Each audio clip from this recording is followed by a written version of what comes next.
Get ready for massive shifts in healthcare funding. First up, the center square is signing a monumental Medicaid rebase into law, with first-term Democratic Governor Josh Stein officially signing the bill after negotiations with Republican majorities in the General Assembly. This isn't just a routine adjustment. We're talking about a $319 million funding injection designed to cover the remainder of the fiscal year. And the Healthcare Practitioner Transparency Act is bringing in stricter eligibility reviews and documentation requirements. We'll dive deep into how this rebase, overseen by Auditor Dave Bolick, plans to focus on autism therapy funds and create an integrity plan for the entire Medicaid system. Tired of dropping your phone or struggling to hold it with one hand? The PopSockets Pop Grip gives you a secure grip, works as a phone stand, and even lets you swap the top for a fresh new look. Simple, useful, and perfect for everyday phone use. Click the link in the comments to grab yours on Amazon. Next up, a shocking story from the legal world, where justice finally prevailed for a man wrongfully convicted decades ago. We are looking at the Louisville man who was framed for the murder of Rhonda Sue Warford in 1992 and has just been awarded over $24 million in damages by a federal jury. This is the story of Keith Harden and Jeffrey Clark, who spent over 22 years incarcerated before the Innocence Project, and the Kentucky Innocence Project used DNA evidence to prove their innocence. We'll explore the harrowing details of how the prosecution manipulated evidence, including altering death certificates, and how this case finally brought closure to a 34-year nightmare. Switching gears completely to the high-stakes world of tech and venture capital, we have an update on EV startup Faraday Future and the complex financial dealings surrounding its founder, Gia Ewing. Faraday Future recently paid out $7.5 million to a company controlled by Gia Ewing in 2025, right in the middle of an ongoing SEC investigation into related party transactions. We'll break down the proxy filing that reveals these payments, the ongoing scrutiny from the SEC, and the intense control Gia Ewing maintains over the company, including his role as the sole CEO. And finally, we wrap up with some unexpected wins from the state of Wisconsin.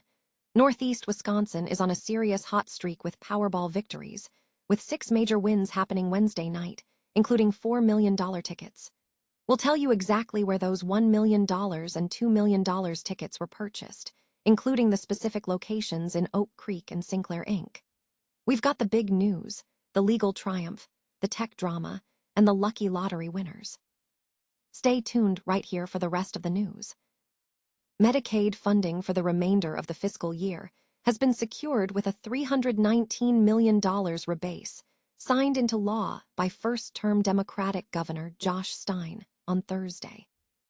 The legislation, negotiated by Republican majorities in the General Assembly, also incorporates the Healthcare Practitioner Transparency Act, known as House Bill 696, which introduces stricter eligibility reviews, enhanced documentation requirements, and citizenship and immigration verification processes. The Medicaid rebase includes several measures aimed at oversight and integrity. These include increased oversight from the Office of First-Term Republican State Auditor Dave Bolick, mandatory annual transparency reporting, a specific focus on funds allocated to autism therapy, and a directive for the Department of Health and Human Services to develop an integrity and efficiency plan for Medicaid. This adjustment to fiscal support is necessary due to changes in costs and/or the volume of enrolled individuals.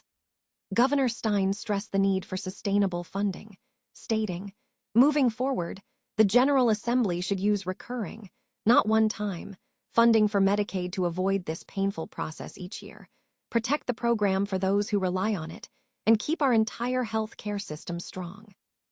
He also affirmed the commitment to improving Medicaid to control costs and eliminate fraud, waste, and abuse. Governor Stein also voiced strong opposition to other legislative efforts, challenging Bills 112.3 in the House and 45.3 in the Senate. He specifically condemned a bill that he argued would eliminate health care coverage for nearly 27,000 pregnant women and children lawfully present in the United States, including victims of human trafficking, green card holders, and refugees, potentially cutting off care during vulnerable periods. He also criticized the bill for imposing excessive red tape, which could delay benefits for some North Carolinians by up to 3 months and increase co-pays for certain services for Medicaid expansion recipients. Regarding specific funding allocations, the report noted that $80 million is non-recurring for the Department of Adult Correction, while recurring allocations include $13.1 million for the Division of Motor Vehicles, $10 million for the North Carolina Scholarship for Children of Wartime Veterans, and $2.5 million for the State Bureau of Investigation. A federal jury has awarded a Louisville man over $24 million in a civil rights lawsuit after he was wrongfully convicted in 1995 for the murder of Rhonda Sue Warford. The case involved Keith Harden and Jeffrey Clark, both 21 at the time, who were convicted of the killing, which occurred 3 years prior to Warford's death. Both men were exonerated in 2018 through the efforts of the Innocence Project and the Kentucky Innocence Project, which presented DNA evidence that refuted the convictions. Jeffrey Clark spent more than 22 years incarcerated before his exoneration. Clark's legal team presented evidence detailing severe misconduct during his initial interrogation. Attorneys alleged that Clark was held in an interrogation room for over 8 hours with a gun pointed at him, while police sought a confession to a crime he did not commit. 34 years later, Clark alleged that former Meade County Sheriff Joseph Greer, Deputy Clifford Wise, and former Meade County Coroner William Adams conspired to wrongfully imprison him. During the trial, Clark's defense successfully demonstrated that William Adams manipulated the date of Warford's death on the death certificate using whiteout to circumvent the alibis of Harden and Clark. Furthermore, evidence showed that Greer used whiteout on the offense report. The legal team also uncovered significant issues with the prosecution's witness testimony. They proved that Greer was aware and concealed that one witness, Clifford Capps, had lied in prior criminal investigations, and that Capps had written a letter to an incarcerated individual to help corroborate fabricated testimony.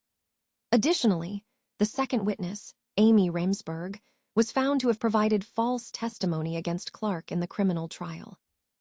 Attorney Elliot Slosar characterized the situation, stating, "Defendants framed Jeff for a crime he didn't commit when he was just a young kid.